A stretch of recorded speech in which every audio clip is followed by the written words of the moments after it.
Our story begins early in the morning at the Taylorsville Post Office.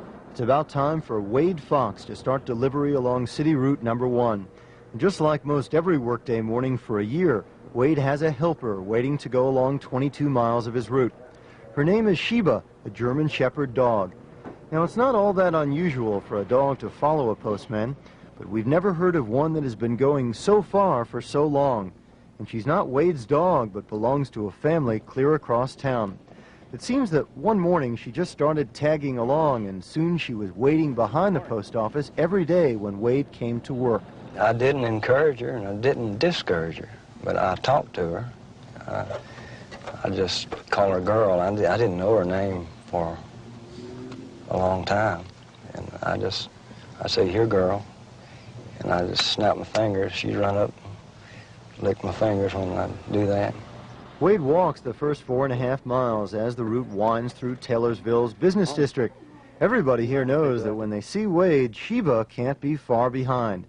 Sometimes when the mail carrier takes a brief detour, Sheba waits up on Main Street. And if her friend doesn't show up soon, she goes looking for him. I realize dog is an intelligent animal, but she's just different. She's just a little special somehow or another.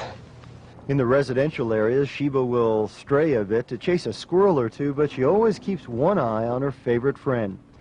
Dogs have been known to cause problems for many a mail carrier, and Wade's had his share, but not anymore. Sheba keeps the vicious dogs away. The big question, of course, about all this is why? We asked Wade how he explains it. I can't. And how do you explain why she's picked you? I can't explain that either. This is a real mystery. It is to me. If she just walked along with him, well, that would be interesting enough, but most of the time she's running to keep up with Wade's Jeep, and that's really something. 35, 40 miles an hour, Sheba's not far behind, cutting a corner here and there, but following her companion just the same.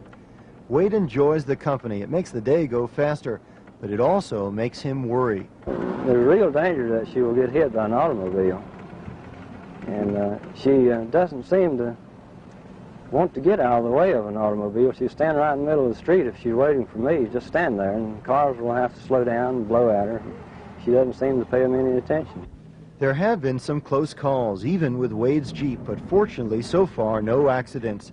After an hour or so of all that running, Sheba's tongue is usually hanging out. That's when she does something that always makes Wade chuckle.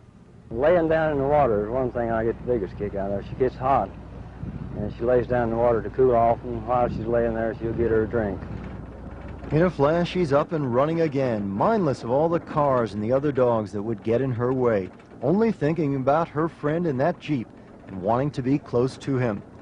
We're told on Sundays and holidays especially, Sheba still goes to the post office and then out on the route when Wade doesn't show up. So maybe it's not really all that far-fetched to say if Wade's ever off and Uncle Sam's a little short-handed, they could give the mail to Sheba, and maybe, just maybe, she'd know what to do.